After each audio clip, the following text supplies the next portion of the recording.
네, 북한 핵실험 나흘째를 맞은 오늘 미국의 전략폭격기 B-52가 한반도 상공을 찾았는데요. 긴박하게 돌아가는 한반도 상황, 김주환 정치안보 전문기자와 함께 짚어보도록 하겠습니다. 어서 오세요. 안녕하세요. 네, 박근혜 대통령이 이번 주 이제 북한 핵실험에 대한 담화를 검토 중인 것으로 알려졌는데요.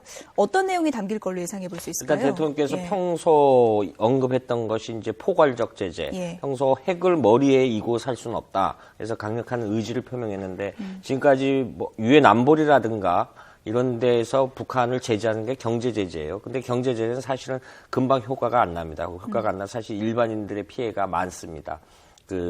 이라크나 다른 IT 같은 데서 했기 때문에 대통령께서는 그걸 너무 잘 알고 있기 때문에 이번에서 청와대 일각에서 벌써 언급된 이야기 중에 하나가 스마트 제재. 좀 정리를 하면은 이 백두열동, 김일성 인가자 그 어떤 강경파를 위주로 한 이런 북한 내 세력들을 콕 집어서 제재할 수 있는 북한 인민들은 일반 인민들은 사실은 관련이 없거든요. 이래서 이제 좀 이렇게 딱 집어서 제재하는 이런 방안을 강구하겠다 이런 의사를 좀 표명할 것 같고요. 그 중에 하나가 이번에 이제 언급되는 것이 북한의 무역회사죠. 남청강 무역회사를 거기 직원들이라든가 임직원들을 제재 수단과 해외여행 금지라든가 이런 형태로 유엔 안보리 대북 결의안에 이번에 담길 걸로 예상이 되는 거죠. 남청강 무역이 보면은 북한 원자력 총국의 산하기관으로 이렇게 추정이 되고 있는데 북한이 이제 그 핵실험이라든가 핵발전소를 가동을 할 때 반드시 필요한 원심 분리기 이런 거는 국제사회의 전략 금지 장비들인데 이런 부분에 대해서 제재를 하는 방안. 우리가 과거 방코 델타 아시아 그 2차 핵실험 이후에 유엔이 경제 제재를 했어요. 했을 때 북한 당국자들이 피도 얼어붙었다라고 해가지고 굉장히 힘들어했던 것이 방코 델타 아시아 은행에서 BDA 사태 때에서 금융 제재를 했던 부분이거든요. 이른바 돈줄 주는 게 이제 가장 큰 영향을 줬었죠. 그러니까 그거에 대해서 굉장히 예민하게 반응해요. 역시 그런 유엔 안보리 결의안이 어떤 형태로 나와서 좀 시간이 두고 좀 다음 주쯤 나오겠죠? 이렇게 나오면 초안이 나오거나 이렇게 언론에 공개되면 그 틀 내에서 우리 정부가 독자적 제재할 수 있는 방안도 강구를 할 수 있겠죠. 지금 현재로서는 앞서 말씀드렸던 군사적 방안에는 이 대북 확성기 문제 이런 부분도 있고 일각에서는 개성공단 폐쇄 이야기인데 이거는 북한 전혀 관련이 없는 부분이요. 개성공단 관련이 없고 이 개성공단은 북한도 사실은 굉장히 유지하고 싶어하는 수단 중에 하나거든요. 과거 작년 12월 29일 날 사망한 김양건 당비서가 사실은 개성공단을 폐쇄했다가 한 달 만에 백기 들고 다시 열었던 장면도 개성공단이 한 차례 폐쇄했지만 우리가 폐쇄한 적은 단 한 차례도 없어요.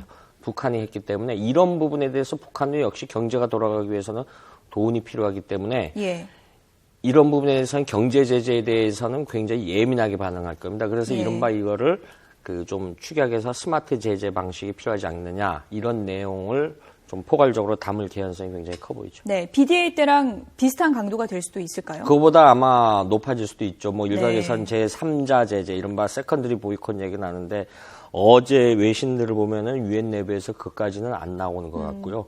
일본이라든가 일본은 과거 이제 만경봉호에 일본 내 취향을 금지시키고 앞서 얘기했던 중국이 관건인데 중국은 어떤 태도를 보일지 좀 지켜봐야 될 것 같은 우리 나름대로 대응 수단을 여러 가지 강구를 하겠죠. 네.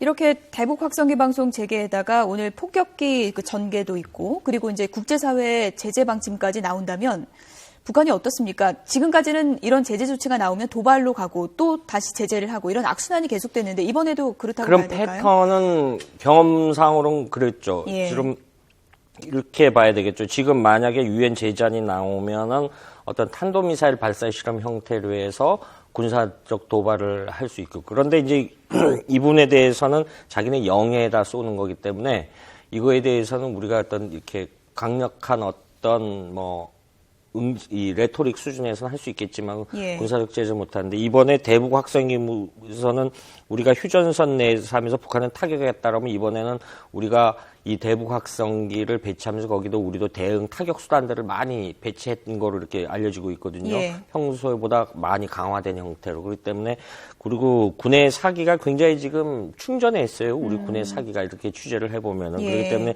북한은 이 부분도 북한군도 너무 잘 알고 있기 때문에 예. 쉽사리 타격을 하지 못하리라고 봅니다. 작년 목함지뢰 사건 때 북한이 타격하겠다고 굉장히 공언을 많이 했지만 실제 타격 수단을 보면 고사총, 70 아주 이렇게 작은 총, 총알 이 소총보다는 크지만은 쐈다는데 이 어디 써들어졌는지도 모를 정도로 예. 이런 식으로 해서 좀 위협수사든 해서 사실 8.25 합의 때도 북한이 나흘 동안 협상인 것도 본인들이 굉장히 힘드니까 예.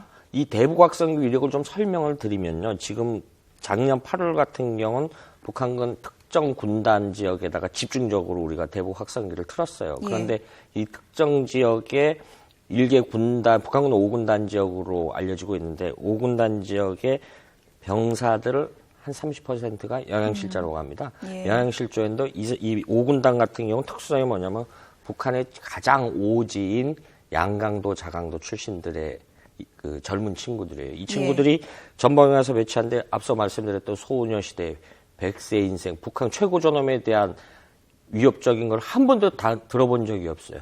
그러면은 굉장히 무장이 약화되겠죠. 예. 이 부분이 대신 이른바 통괄해서 북한은 이런 걸 황색바람이라고 하는데 이 체제 내에 이런 것이 침투하는 것이 굉장히 안 좋게 보는 거죠. 지금 부가로 좀 설명해 드리면 북한에는 이제 당이 두 개가 있다라고 탈북 인사들이 얘기하는데 노동당하고 우리가 종합시장으로는 장마당.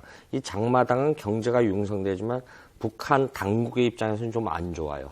왜냐하면 세금이 잘 안 거치거든요. 자구책에서 이런 부분이 있기 때문에 북한 내부로서는 아빠 확성기 부분에 대해서 굉장히 아파할 거고 우리도 이건 적실성 있게 대응수단으로 강구했고 이렇게 봐야 될 것 같습니다. 네. 일단 오늘 또 이제 변수는 폭격기 B-52가 한반도 상공을 찾은 부분일 텐데 이건 북한의 반응에 있어서 어떤 변수가 될까요?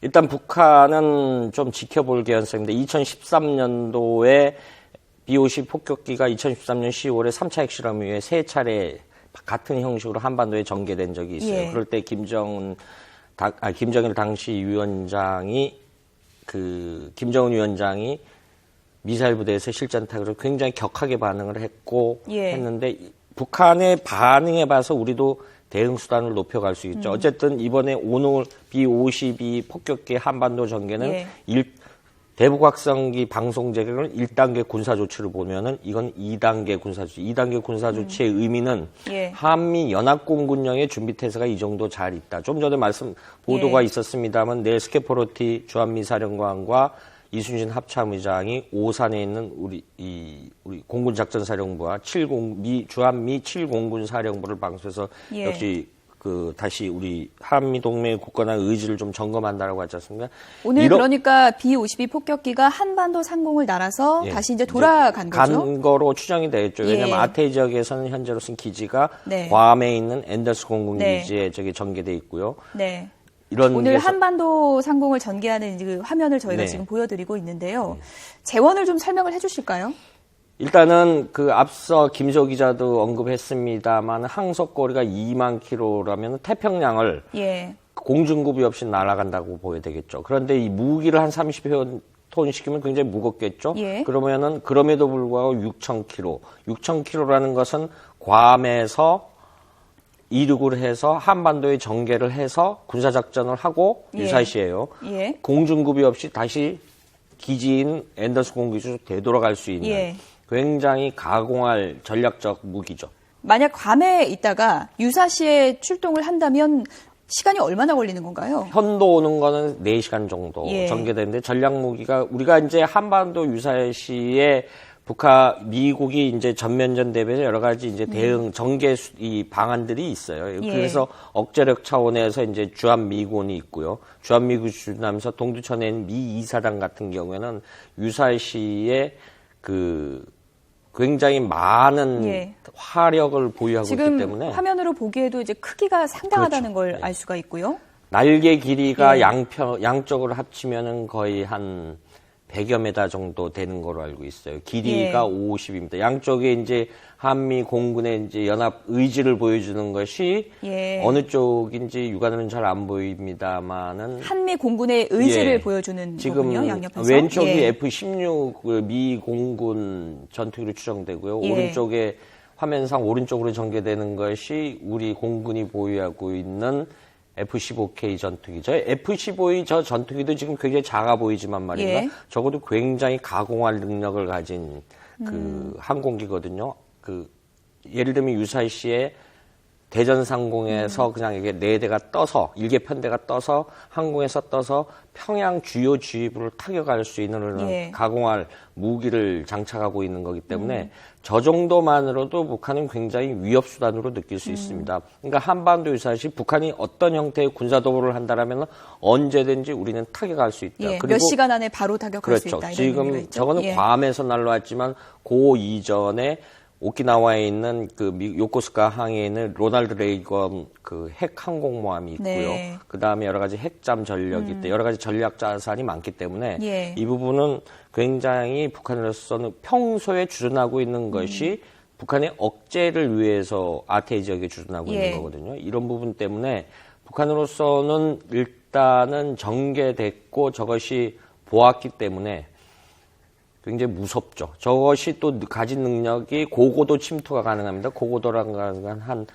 16km 정도 미터의 상공에서 우리가 일반 국제선 여객기가 날아가는 게 한 10,000m 상공, 1km 상공에서 이렇게 순항 비행을 하거든요. 뭐 미국을 간다라든가 할 때. 그런데 16km를 떠서 적지에 들어간다니까 탐지가 안 되고 굉장히 무섭겠죠.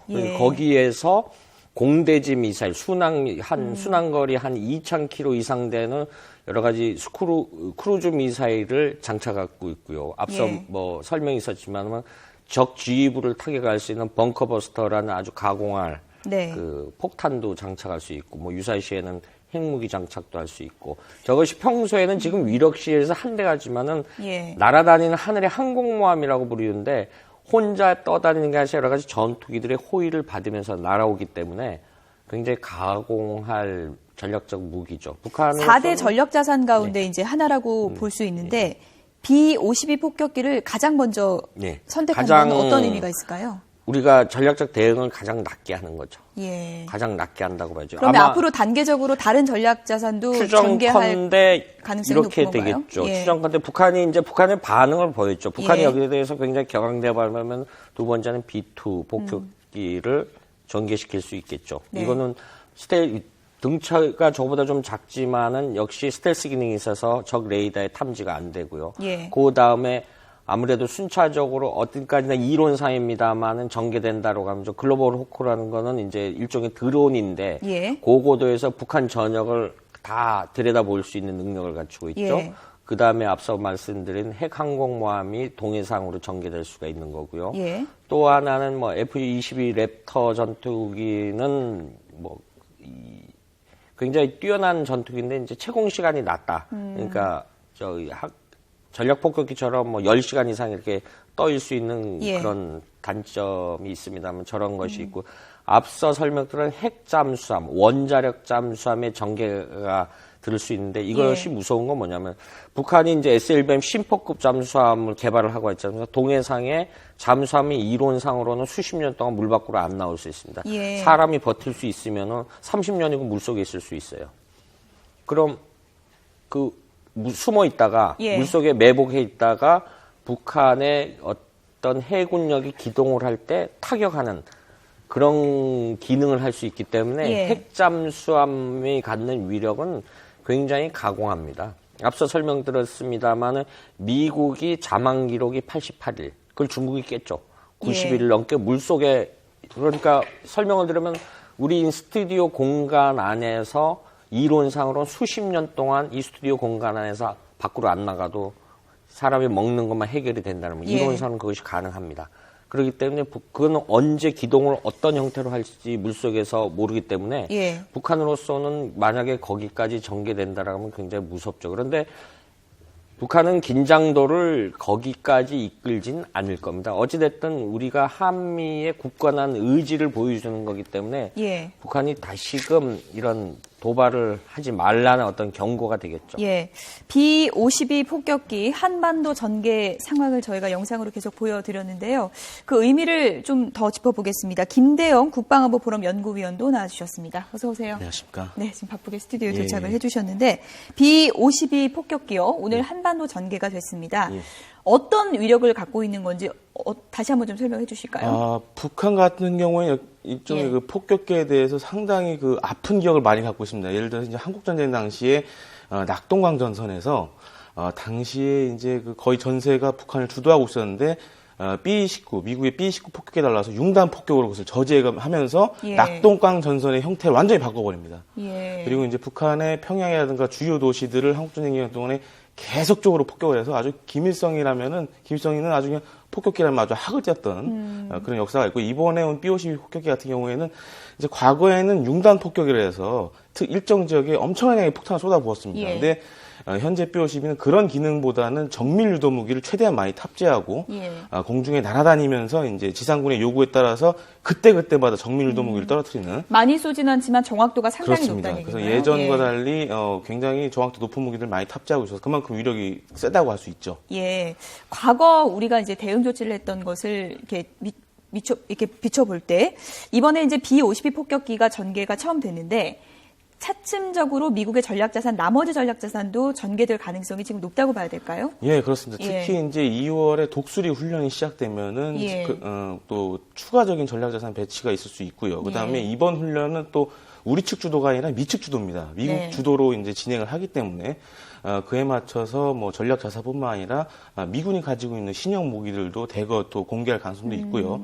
또 지금 이제 B-52가 공개됐지만은 또 한반도 주변에는 미 해군의 잠수함들이 또 상시 초계 활동을 하고 있습니다. 예를 들어서 이제 요코스카에 이제 7함대 예하에 이제 잠수함 부대들이 있는데 최근에도 이제 몇 척이 미국에서 다시 전개를 했고, 그렇기 때문에 공개하진 않았지만은 지금 한반도 주변에는 여러 가지 이제 미군의 활동들이 있는 거고요. 이제 오늘 같은 경우에는 이제 아예 공개적으로 보여준 겁니다. 그리고 B-52 폭격기의 또 다른 기능 중에 하나가 바로 심리전입니다. 그러니까 좀 이해하기가 좀 힘드실 것 같은데 아프간이나 이라크전을 보면은 폭탄을 떨어뜨리지 않아도 계속 상공을 날아다니면서 적을 압박하는, 왜냐하면 비행 자체가 크고 또 비행운을 그리면서 한반도 상공을 날 경우에는 또 북한도 그에 따라서 긴장할 수밖에 없죠. 그래서 그런 심리전 역할도 하고 있기 때문에 북한뿐만 아니라 주변국도 상당히 긴장을 할 수 있는 그런 상황입니다. 오늘 양옆에 F-15K랑 F-16이 같이 상공을 난 것은 이제 한미 공조의 그런 또 의미가 있는 거라고 그렇습니다. 보시는 거죠? 한미 그 군사력의 그런 연합 능력을 과시하는 걸 수도 있고요. 이 밖에 이제 B-52 폭격기 같은 경우에는 사실 스텔스 기능이 없습니다. 따라서 북한으로 단독 작전하기에는 좀 무리가 있고요.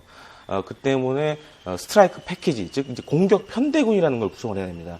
공격 편대군이 뭐냐면은 적의 방공망을 이제 파괴하거나 아니면은 그에 유사한 시설들 이제 먼저 타격하고 그 다음에 이제 B-52 폭격기가 들어가야 되는데요. 그러한 역할을 이제 한반도에 있는 한미 공군이 수행을 하고 마지막에 이제 B-52 폭격기가 들어가는, 그래서 결정적 타격을 가하는 그런 역할을 지금 어떻게 보면 이번 오산 기지 비행에서 보여준 것 같습니다. 네.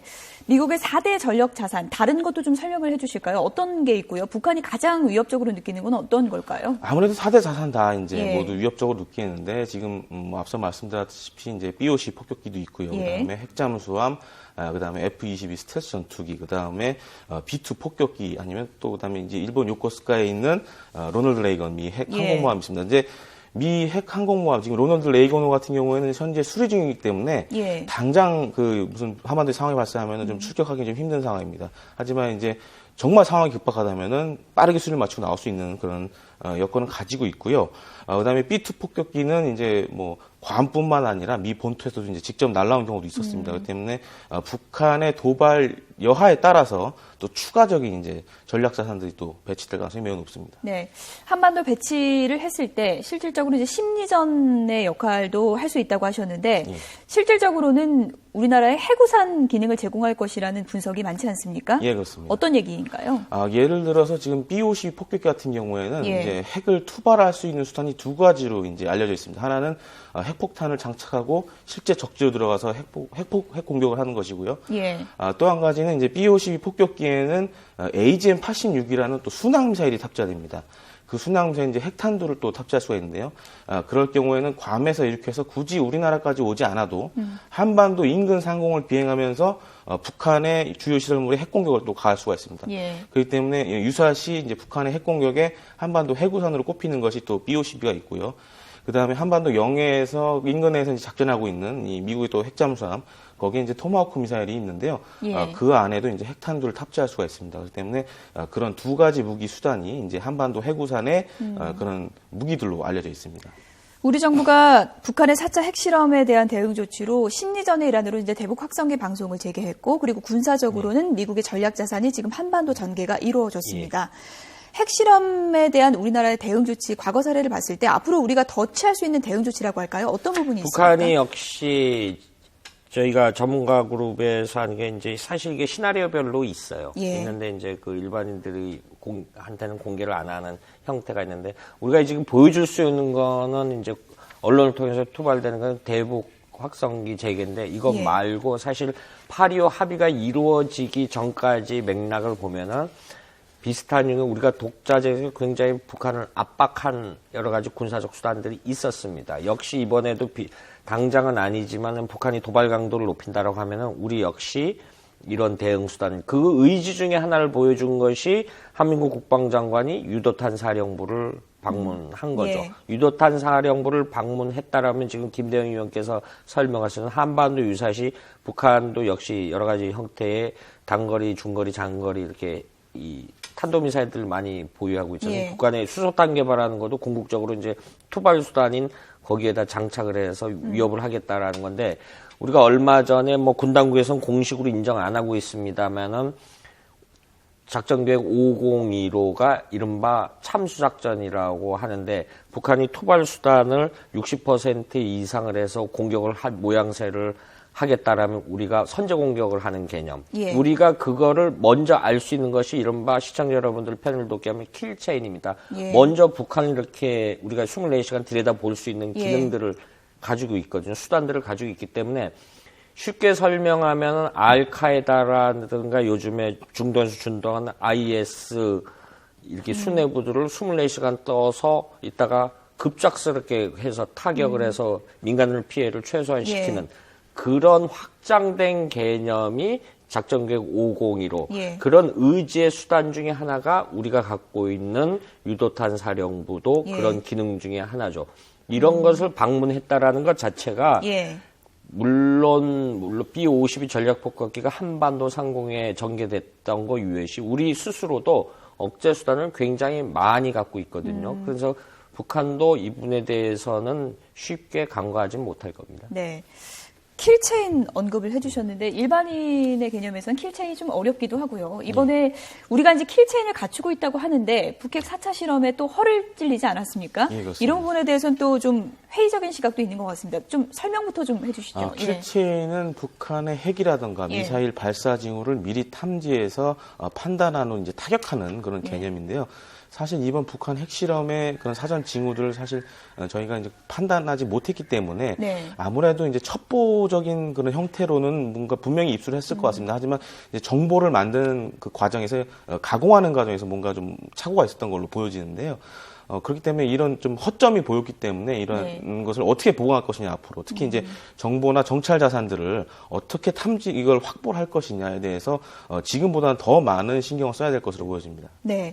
그런 부분도 이제 개선이 좀 필요해 보이고요. 예. 그리고 또 한 가지 특이할 점은 북한이 이제 1차, 2차, 3차 핵실험을 쭉 보면 반복된 형태가 장거리 미사일 발사한 후에 이제 핵실험이 이루어지지 않았습니까? 네, 그렇습니다. 4차의 경우에는 특이하게 SLBM 사출 시험 뒤에 이루어졌단 말입니다. 네, 이게 그렇습니다. 어떤 차이가 있다고 봐야 될까요? 북한은 예. 다양한 종류의 미사일을 가지고 있지만은 대부분은 이제 지상에서 이동식 발사대를 이용하는 예. 그런 형태를 가지고 있습니다. 그런데 이러한 그 이동식 미사일 발사대는 사실 한미 양국군이 그동안 계속 감시를 하고 있기 때문에 북한으로서는 어떻게 보면 그동안의 약점이 많이 노출이 됐습니다. 그래서 새로운 수단이 바로 이제 SLBM이라고 하는 것인데요. 잠수함 잠수함 발사 탄도 미사일입니다. 발사 탄도 미사일이죠. 이 잠수함 잠수함 발사 탄도미사일 같은 경우는 잠수함에 이제 탑재가 되기 때문에 잠수함은 이제 물속으로 잠적을 하면 사실 그 이후로는 찾기가 매우 어렵습니다. 그리고 이 잠수함을 찾기 위해서는 또 많은 뭐 자산이 필요하고 또 그에 많은 예산이 들어가기 때문에 사실 우리 정보당국으로서는 상당히 군이나 정보당국으로서는 상당히 좀 골치가 아픈 상황입니다. 네, SLBM 사출 시험 뒤에 4차 핵실험이 이루어졌다는 것도 기존하고 좀 달라진 점이고요. 그 이후에 북한이 또 사출 시험 영상이라고 해서 또 공개한 게 있는데 조작 논란이 있긴 하지만요. 북한이 최근에 SLBM에 좀 힘을 주고 있다는 생각이 드는데 어떤 그렇죠. 의미로 봐야 될까요? 지금 북한의 입장에서 설명드리면은 김 의원께서 말씀하신 대로 여러 가지 육상의 무기 체계는 많이 이 약점이 노출돼 있기 때문에 자기를 대응 강구 수단을 물속에서 전개를 하겠다. 그래서 우리 일각에서 나오는 우리도 3,000톤급은 원자력 잠수함으로 가자. 이 디젤 잠수함의 한계는 뭐냐면은 2, 3일에 한 번 쉽게 말해서 산소 공급을 위해서 물 밖으로 나와야 됩니다. 물 밖으로 나와야 돼서 노출될 위험이 굉장히 크죠.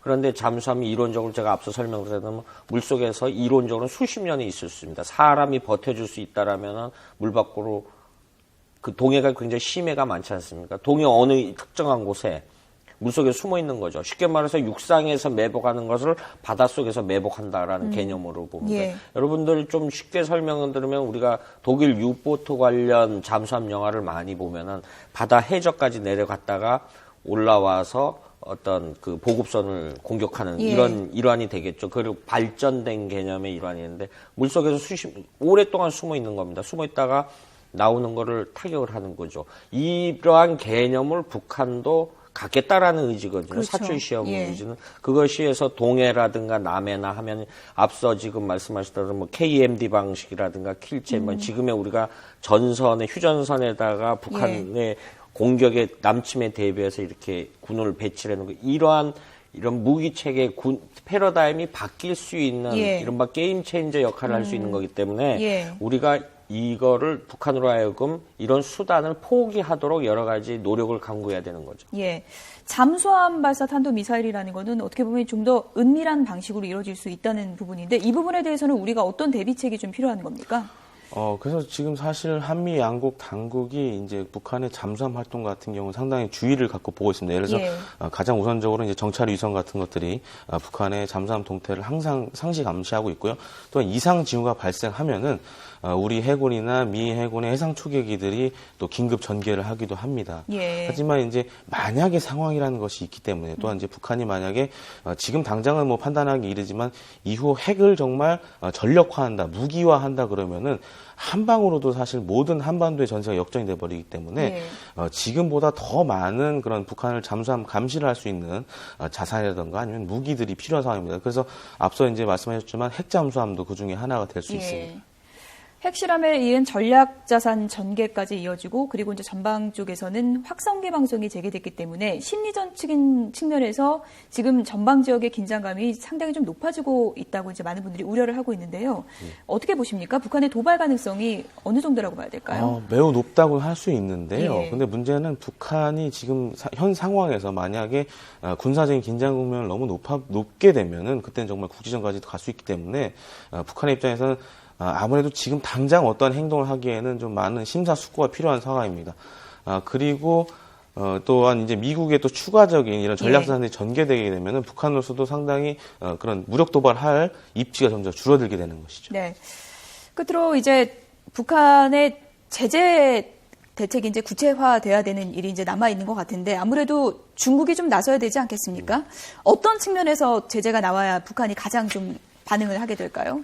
여러 가지 이제 북중 공격에 보면 우리가 단동으로 상징되는 세관이 있어요. 해관이라 그러는데 이것이 9군데인가 10몇 군데인가 좀 늘어났다는 측면이 있었습니다. 그러니까 쉽게 말해서 보따리 무역상을 통한 이런 국경을 중국이 굉장히 그 국경을 통제를 강화를 한다. 물론 선양군구가 배치되어 있습니다. 그건 군사적 의지에 있지만 중국의 입장에서는 그 민간인들 통제하는 것까지 강화한다면 굉장히 큰 압박 수단이 되겠죠. 지금 겨울입니다. 겨울이고 이제 굉장히 추운데 북한의 원유의 90%를 중국에 의지하고 있거든요. 이런 측면에서 이번에 김정은 그러니까 신년사에서 언급한 분을 주목할 만한 부분이 있습니다. 전력난하고 에너지탄을 가열차게 타결을 해야 된다라는 예. 거. 이건 그만큼 북한이 해결이 안 되는 부분이라는 약점을 스스로 노출한 측면도 네. 없지 않아 있어요. 이 부분을 옥죄다라고 하면은 북한으로서는 좀 과거처럼 이렇게 무모한 행동을 좀 못하리라고 봅니다. 네, 북핵에 대해서는 비판의 목소리를 계속 냈던 중국이 이번에 좀 움직일지 지켜봐야 될 부분인 것 같습니다. 지금까지 김대영 국방안보포럼 연구위원, 김주환 전문기자였습니다. 두 분 고맙습니다.